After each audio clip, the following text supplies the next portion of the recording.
Hello students, welcome to Discovery and YCL, and today I welcome you back on this channel, and we are starting a completely new chapter today, Force and Laws of Motion for class 9th, and today we will discuss about a very interesting quantity which we call force and what are the origins of force. How do we arrive to a formula F is equal to ma for force? किस तरीके से हम force के formulas को construct करते हैं, किन किन चीज़ों का हमें ध्यान रखना पड़ता है और इसके अलावा फोर्स की ज़रूरत हमें क्यों पड़ती है, तो इन सब चीज़ों के बारे में आज हम जानेंगे। इसके साथ साथ हम जानेंगे कि किसी भी ऑब्जेक्ट के इनर्शिया का क्या मतलब होता है और इनर्शिया की वजह से जो इन्फ्लुएंसेस, जो इफेक्ट्स प्रोड्यूस हो रहे हैं वो क्या क्या हैं। तो आइए शुरू करते हैं आज का अपना लेक्चर, जो कि है origins of force. So I am your mentor Deepak and this is the first lecture in the series of force and laws of motion। तो सबसे पहले आज स्टार्ट करेंगे हम लोग कॉन्सेप्ट ऑफ फोर्स से।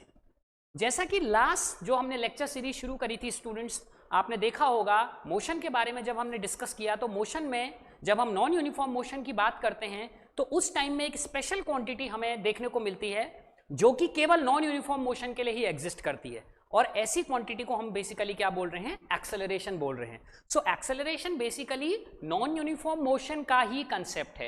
Acceleration is only and only related to non uniform motion. तो अब हम ये देखते हैं कि किसी भी ऑब्जेक्ट के मोशन को चेंज करने के लिए बेसिकली हमें किन किन चीजों की जरूरत पड़ती है। मोशन को चेंज दो तरीके से किया जा सकता है, आप जानते हैं। एक at the level of magnitude, इसका मतलब आप मोशन की वैल्यू को चेंज कर रहे हो, बढ़ा रहे हो या घटा रहे हो, और दूसरा है at the level of direction, यानी कि ऑब्जेक्ट के मोशन की वैल्यू को आप चेंज नहीं कर रहे हो लेकिन डायरेक्शन चेंज कर रही हो, ठीक है। और इसके साथ साथ आप दोनों चीजों को कंबाइंड वे में भी कर सकते हैं। It means you can change the magnitude as well as the direction of motion simultaneously, दोनों को आप एक साथ चेंज कर सकते हैं। तो आज हम स्टार्ट करने वाले हैं कॉन्सेप्ट ऑफ फोर्स के साथ। तो जो फर्स्ट पॉइंट हमें देखने को मिलता है, whenever an object moves relative to us we say that the object is in motion। हम ये जानते हैं कि मोशन एक रिलेटिव कंसेप्ट है जिसके बारे में काफी डिटेल में हमने अपनी पहली लेक्चर सीरीज में डिस्कस किया है।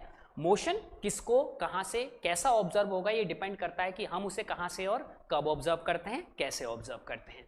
सो हम ऑब्जेक्ट के मोशन के बारे में ये जो स्टेटमेंट है that is already an old statement, इसके बारे में हम पहले से काफी ज्यादा बातें कर चुके हैं इस चीज के बारे में।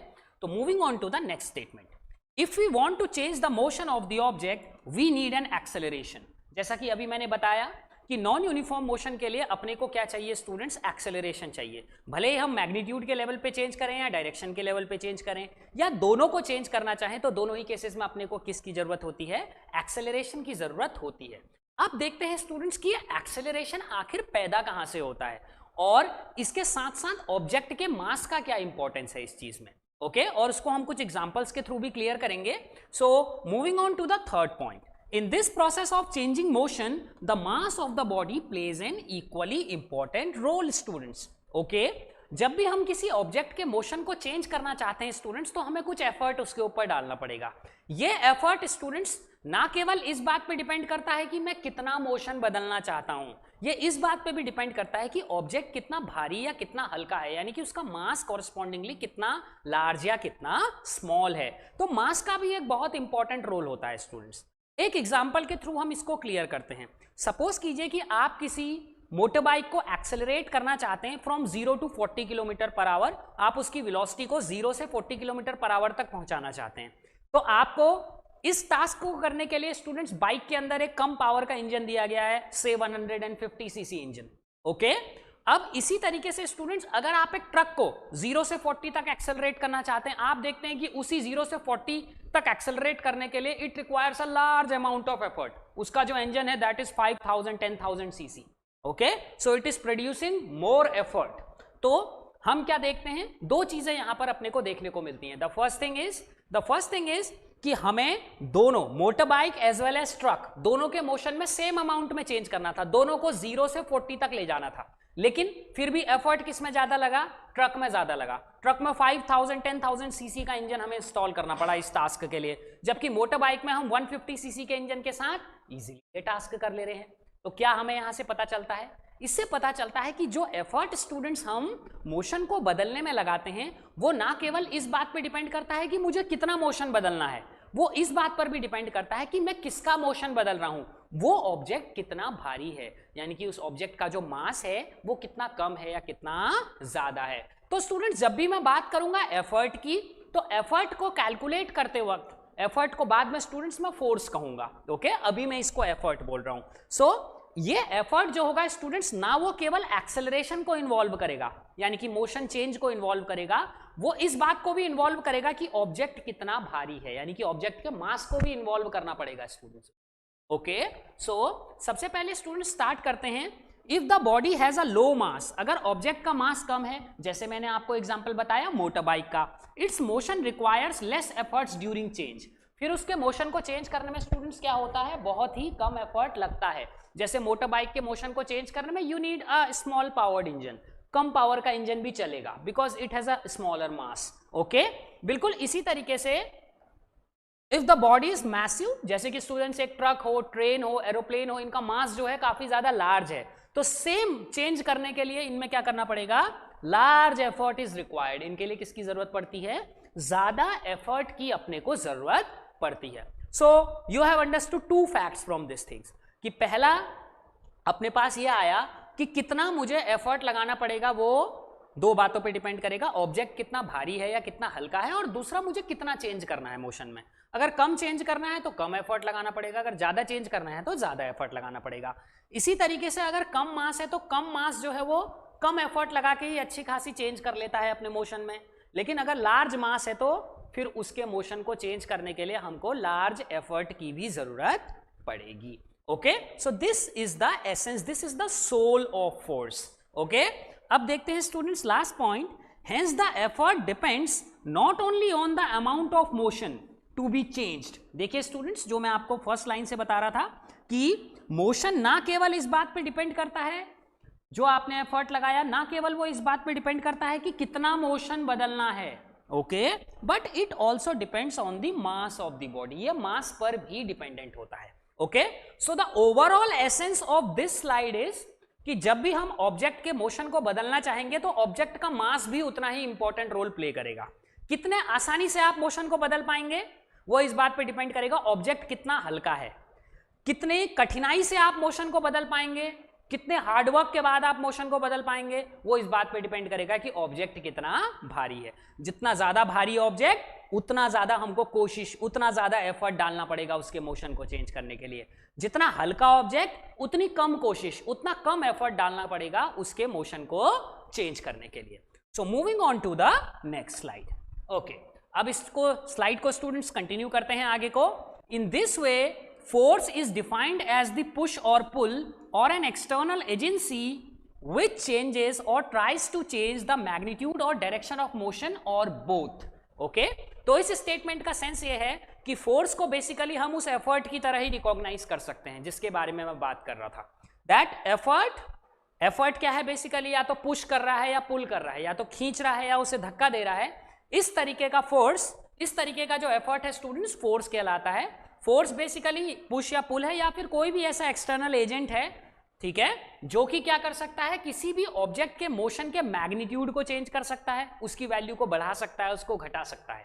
इसके एग्जांपल को देख लेते हैं स्टूडेंट्स। पहले जब कोई व्हीकल स्टूडेंट्स चलना स्टार्ट करता है और आप एक्सेलरेट करते हो तो इंजन क्या कर रहा है, उसको पुश कर रहा है फॉरवर्ड, तो उससे ऑब्जेक्ट को क्या मिलता है, एक्सेलरेशन मिलता है फॉरवर्ड डायरेक्शन में। ओके, तो उससे ऑब्जेक्ट की वेलोसिटी बढ़ती है, मोशन बढ़ता है, ठीक है। जब आप ब्रेक अप्लाई कर रहे हो तो ब्रेक अप्लाई करने की प्रोसेस में क्या हो रहा है कि आपका जो ब्रेक्स हैं वो मोशन के अपोजिट डायरेक्शन में फोर्स अप्लाई कर रहे हैं, तो एक्सेलरेशन क्या होता है, नेगेटिव साइन एक्वायर कर लेता है और मोशन को घटाना शुरू कर देता है और अल्टीमेटली व्हीकल आपका रुक जाता है स्टूडेंट्स। ओके, तो इस तरीके से जो अपना फोर्स है वो दोनों काम कर सकता है स्टूडेंट्स।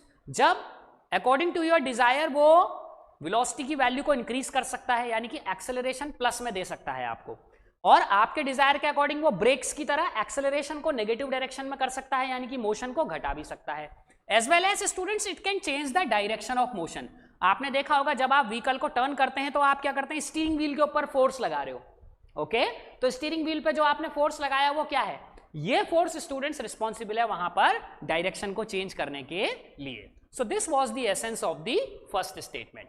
अब आप सेकेंडली देखिए, mathematically a force is a product of mass and acceleration.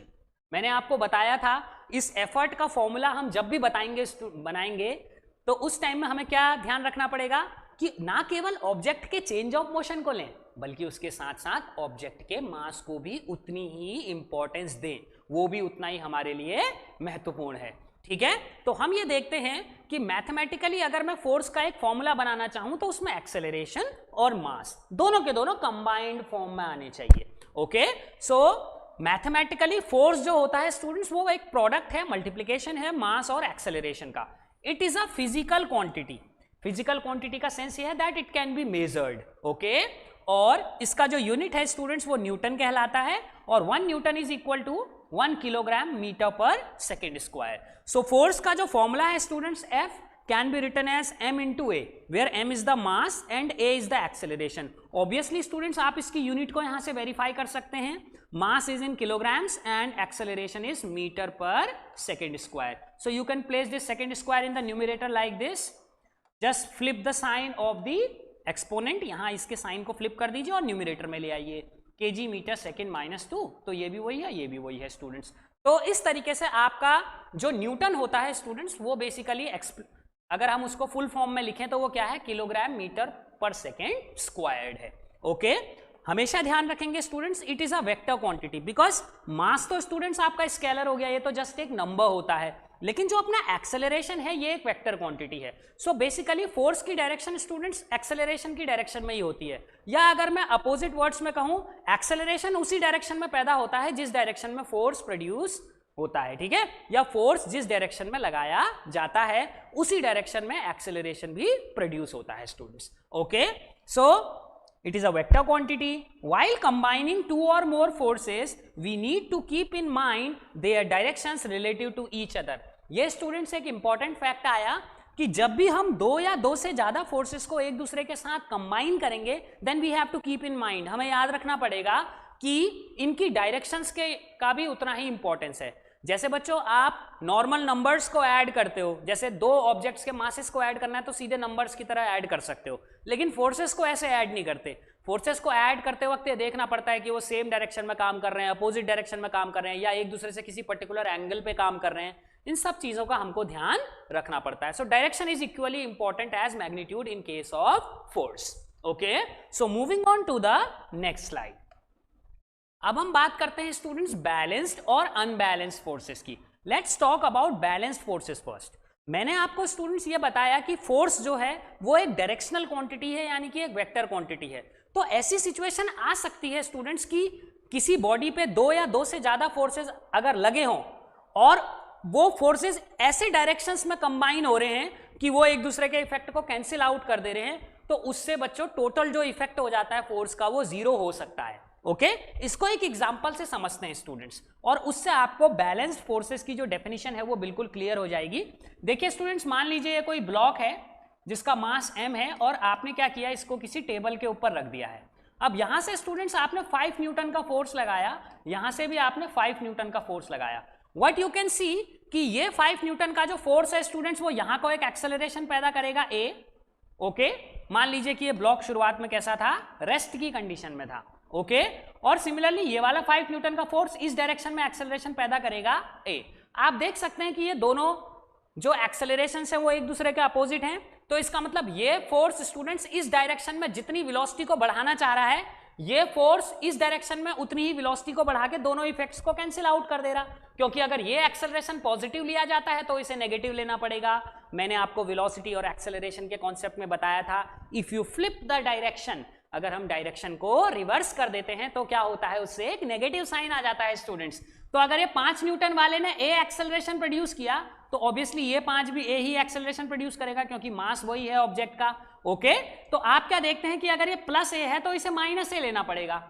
तो अगर आप इस ऑब्जेक्ट के टोटल एक्सेलरेशन को देखेंगे that will be a plus minus a, यानी कि 0। इस ऑब्जेक्ट के ऊपर कोई एक्सेलरेशन नहीं है, यानी कि इस ऑब्जेक्ट के ऊपर फोर्स तो हैं लेकिन वो फोर्स इस तरीके से ऐसी डायरेक्शंस में लग रहे हैं कि उनका कंबाइंड एक्सेलरेशन क्या आ रहा है, 0 आ रहा है स्टूडेंट्स। ओके, सो जब भी ऐसा हो, whenever two or more forces act on a body in such a way that their resultant is zero, यानी कि उनका जो कंबाइंड इफेक्ट है स्टूडेंट्स वो जीरो है, उनको वेक्टरली अगर आप जोड़ देंगे उनके डायरेक्शंस को ध्यान में रखते हुए और वो एक दूसरे के इफेक्ट को क्या करते हैं, न्यूट्रलाइज कर दें, जीरो कर दें, तो उस केस में ऑब्जेक्ट को कोई भी एक्सेलरेशन नहीं मिल पाता है। फोर्स तो हैं लेकिन फिर भी एक्सेलरेशन नहीं मिला क्योंकि फोर्स एक दूसरे के प्रभाव को, इफेक्ट को खत्म कर रहे हैं students. Okay, so these type of forces, ठीक है, जब भी ऐसे फोर्सेस लगेंगे किसी बॉडी के ऊपर एक से ज्यादा जो एक दूसरे के इफेक्ट को न्यूट्रलाइज, खत्म करने का काम करते हैं, तो ऐसे फोर्सेस को क्या बोला जाता है, बैलेंस्ड फोर्सेस बोला जाता है स्टूडेंट्स। ठीक है, और ऐसे forces they can not modify the condition of rest और यूनिफॉर्म मोशन स्टूडेंट्स। ना तो ये ऑब्जेक्ट की रेस्ट की कंडीशन को बदल सकते हैं, ना ही ये यूनिफॉर्म मोशन की कंडीशन को बदल सकते हैं स्टूडेंट्स। ठीक है, देखिए अभी ये ऑब्जेक्ट रेस्ट पे था, आपने इस पे फोर्स लगाया लेकिन ऑब्जेक्ट को कोई ओवरऑल एक्सेलरेशन नहीं मिला, इसका मतलब ऑब्जेक्ट पहले भी जीरो एक्सेलरेशन पे था, रेस्ट पे था, अभी भी जीरो एक्सेलरेशन पे है, तो रेस्ट की कंडीशन में था और रेस्ट की कंडीशन में ही बना हुआ रहेगा अगर आप बैलेंस्ड फोर्स उसके ऊपर लगाएं तो। ठीक है, सो दिस इज द कंडीशन कि आप रेस्ट की कंडीशन को चेंज कर ही नहीं सकते। इसी तरीके से स्टूडेंट्स अगर ये ब्लॉक जो है इस डायरेक्शन में v कांस्टेंट वेलोसिटी से मोशन कर रहा होता और आप ऐसे बैलेंस फोर्सेस इसके ऊपर लगा देते तब भी इसका एक्सेलरेशन जीरो हो जाता। बच्चों जब भी एक्सेलरेशन जीरो होता है, ठीक है, तो उस टाइम में वेलोसिटी क्या होती है स्टूडेंट्स, कांस्टेंट होती है। वेलोसिटी क्या होती है उस टाइम में, कांस्टेंट होती है। ओके, तो कांस्टेंट वेलोसिटी है, इसका मतलब यूनिफॉर्म मोशन की कंडीशन है। ठीक है, तो दो कंडीशन है बच्चों, एक तो रेस्ट है जो कि मैंने यहां पर डिस्कस किया। अब यही ब्लॉक मान लो बच्चों अगर क्या करे, कांस्टेंट वेलोसिटी से मोशन करना शुरू करो और फिर इसके बाद आप इसके ऊपर अनबैलेंस फोर्स लगाओ।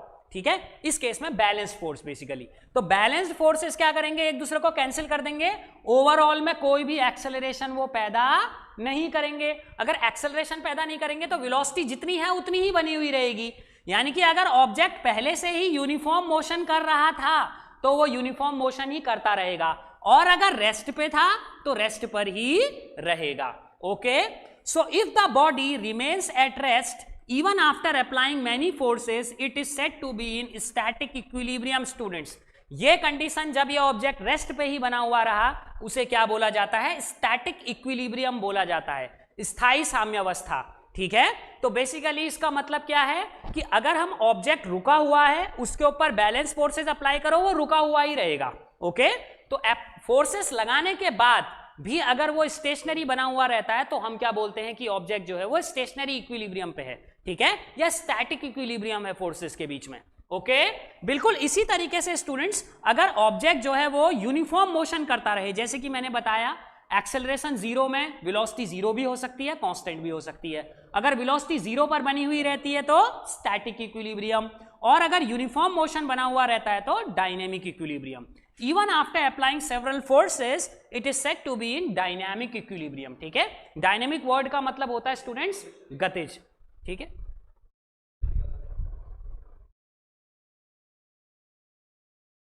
तो सभी को क्लियर हुआ ये। So that is a very very simple concept that how we can construct a situation of static equilibrium and dynamic equilibrium। So what do we understand by static equilibrium? Static equilibrium में forces लगाने के बाद भी object rest पे बना हुआ रहता है। डायनेमिक इक्विलिब्रियम फोर्सेस लगाने के बाद भी ऑब्जेक्ट यूनिफॉर्म मोशन ही करता रहता है, यानी कि उसको कोई भी एक्सेलरेशन नहीं मिलता है students. Okay, so the net acceleration of balance forces is zero, जो कि मैंने यहां पर आपको क्लैरिफाई कर दिया है। Okay, so all the forces are getting cancelled out with each other and no net acceleration is produced in the system. ठीक है, तो इस तरीके से हमारे स्लाइड का जो टोटल एसेंस है वो ये है कि हम सिस्टम को दो तरीके के इक्विलिब्रियम में रख सकते हैं। The first one is the static equilibrium. In that case the overall force is not generating any type of acceleration and the system remains at rest.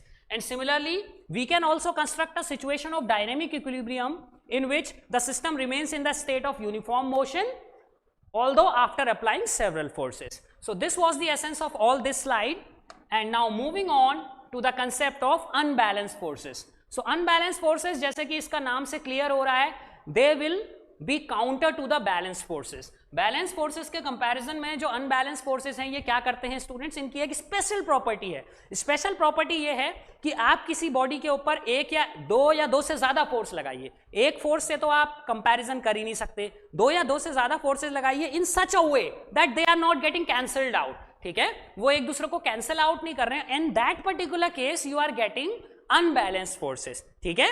तो उनका जो ओवरऑल रिजल्टेंट बनेगा स्टूडेंट्स वो क्या करेगा, एक नॉन जीरो एक्सेलरेशन प्रोड्यूस करेगा, cancel नहीं होगा स्टूडेंट्स वो एक्सेलरेशन। एग्जांपल से इसको समझते हैं। देखिए ये अपने पास एक m मास का ब्लॉक है स्टूडेंट्स, फिर से रेस्ट पे था शुरुआत में। अब आप देखिए मैंने यहां से लगाया 5 न्यूटन का फोर्स, यहां से लगाया स्टूडेंट्स 3 न्यूटन। 5 न्यूटन वाले ने यहां को एक एक्सेलरेशन प्रोड्यूस किया a डैश, सपोज कीजिए कि a1, ओके, और इसने यहां को प्रोड्यूस किया a2। ऑब्वियस बात है स्टूडेंट्स कि आप ये देख पा रहे होंगे कि a2 जो होगा वो a1 के कंपैरिजन में कम होगा, क्योंकि ये फोर्स का मैग्नीट्यूड लार्जर है, मास सेम है। तो जिस मास सेम है दोनों के लिए ऑब्जेक्ट का, तो जिसका फोर्स की वैल्यू ज्यादा होगी इसका मतलब वो एक्सेलरेशन ज्यादा प्रोड्यूस करेगा। तो आप ये देख सकते हैं कि a1 अगर पॉजिटिव है तो a2 नेगेटिव है, तो आपको a1 माइनस a2 करके कभी भी जीरो नहीं मिलेगा। इसका मतलब सिस्टम में एक एक्सेलरेशन आ जाएगा, और एक्सेलरेशन आ जाएगा इसका सेंस ये है now the system has started a non uniform motion, now the state of rest has changed, okay. तो रेस्ट की कंडीशन जो है स्टूडेंट्स वो क्या हो गई, अपनी बदल गई है, और बदल गई तो इसका मतलब क्या हो गया कि हाँ अब आपके फोर्सेस जो है वो एक दूसरे को काउंटर बैलेंस नहीं कर रहे हैं, ठीक है। तो इस केस में हम अनबैलेंस फोर्सेस में ये देखते हैं, under action of several forces if there is a change in state of rest और यूनिफॉर्म मोशन, अगर ऐसी कंडीशन आ जाए जहां पर जितने भी फोर्सेस हैं उन सबका जो टोटल नेट एक्सेलरेशन है वो नॉन जीरो हो जाए, तो सिस्टम की रेस्ट की कंडीशन हो या यूनिफॉर्म मोशन की कंडीशन हो, दोनों ही बदलने लगते हैं। और बदलने लगते हैं तो इसका मतलब यह है कि जो रिजल्टेंट इफेक्ट है फोर्सेस का वो नॉन जीरो है, ओवरऑल में सिस्टम के ऊपर कोई ना कोई फोर्स का इंपैक्ट जरूर है। So it gives us unbalance forces, और यही क्या है स्टूडेंट्स, अनबैलेंस फोर्सेस का कंसेप्ट है। The second thing is very clear to you, such forces produce some net acceleration, इसका मतलब इनका टोटल सम अगर आप करेंगे डायरेक्शंस को ध्यान में रखते हुए, the forces will not cancel out, you will get some net acceleration, ठीक है। so this is very very simple concept. moving on to the last concept of this lecture, inertia. students आपने ये देखा जो मैंने आपको फर्स्ट एग्जांपल से clear किया था कि जो मोटर बाइक है, मोटर बाइक को सेम एक्सेलरेशन देने के लिए हमको कम एफर्ट कम फोर्स की जरूरत है, और ट्रक को सेम एक्सेलरेशन देने के लिए अपने को ज्यादा फोर्स की जरूरत है। क्यों? क्योंकि उसका मास लार्जर है।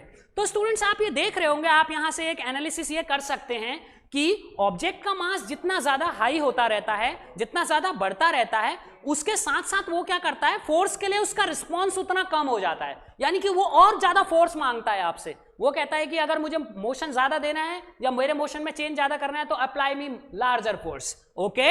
तो यहां से अपने को एक प्रॉपर्टी देखने को मिलती है, that is known as inertia. It is observe that the amount of force required to change the state of motion or rest of an object is dependent on the mass of the object. अभी ये हम concept देख चुके हैं, जितना ज्यादा मास उतना ज्यादा फोर्स का रिक्वायरमेंट होगा। अगर आप सेम चेंज करना चाहते हैं मोशन में तो आपको हल्की बॉडी में कम फोर्स लगाना पड़ेगा और भारी बॉडी में ज्यादा फोर्स लगाना पड़ेगा। Moving on to the second thing, as the mass increases more and more effort is required. जितना भारी बॉडी उतना ज्यादा फोर्स या एफर्ट का requirement. Hence the body itself opposes any change in its state of rest or uniform motion. इससे पता चलता है कि अपना जो ट्रक है वो एक तरीके से क्या कर रहा है, आपके फोर्स के लिए रिस्पॉन्स कम दे रहा है, यानी कि फोर्स को अपोज कर रहा है, ठीक है। वो नहीं चाहता कि उसकी रेस्ट या यूनिफॉर्म मोशन की कंडीशन चेंज हो, ओके। तो इससे अपने को क्या पता चलता है कि हर ऑब्जेक्ट के अंदर ये टेंडेंसी होती है कि वो अपनी स्टेट ऑफ रेस्ट या यूनिफॉर्म मोशन को चेंज नहीं होने देना चाहता, ठीक है। और टेंडेंसी किसकी ज्यादा होगी, जिसका मास ज्यादा होगा उसके अंदर ये प्रॉपर्टी ज्यादा होगी और ज्यादा जिद करेगा कि मुझे अपनी स्टेट ऑफ रेस्ट या मोशन चेंज नहीं करनी है। जो हल्का ऑब्जेक्ट होगा उसमें रेजिस्टेंस, उसमें जिद कम होगी, वो अपने मोशन को चेंज करने में थोड़ा रेजिस्ट तो करेगा लेकिन उतना नहीं करेगा जितना एक ट्रक कर रहा था या जितना कोई बहुत भारी बॉडी करती, ओके। सो जो ये प्रॉपर्टी है स्टूडेंट्स, जिसकी वजह से कोई भी ऑब्जेक्ट अपनी स्टेट ऑफ रेस्ट या यूनिफॉर्म मोशन को बदलने नहीं देना चाहता, that is known as the inertia of the body. The next thing is जितना ज्यादा मास होता है students, more will be the inertia and vice versa. Okay, larger the mass, larger will be the inertia, larger will be the opposition, and lower the mass, lower will be the inertia, lower will be the opposition. Okay, तो इसी तरीके से students जो अपनी मास है, मास जो है students वो तो मेजरेबल क्वांटिटी है, आप किलोग्राम्स में मेजर कर रहे हो, बट ऑलवेज रिमेंबर कि इनर्शिया जो है स्टूडेंट्स वो कैसी प्रॉपर्टी है, वो कोई फिजिकल क्वांटिटी नहीं है, it is just a property. Say if I say that I am a good person, तो good is a property, it is not a physical quantity, क्योंकि कितना गुड मैं उसे किसी यूनिट में मेजर नहीं कर सकता. ओके, बिल्कुल इसी तरीके से स्टूडेंट्स जो इनर्शिया होती है वो एक प्रॉपर्टी है. ओके, हमें यह पता है कि मास बढ़ाएंगे तो ये अपोजिशन की प्रॉपर्टी जो है बढ़ेगी, but there is no mathematical formula for it because it is a property, not a physical quantity. So in this lecture we have learnt about what is the concept of force, how we construct the formula of force, and why mass is important while talking about these efforts. Okay, we have also learned about the balanced and unbalanced forces, and also we have learned the concept, we have understood the concept of inertia. So if you like this video, subscribe our channel, share it with your friends, and press the notification button for latest updates. Stay healthy, stay safe, and keep tuning Discovery and YCL. Thank you.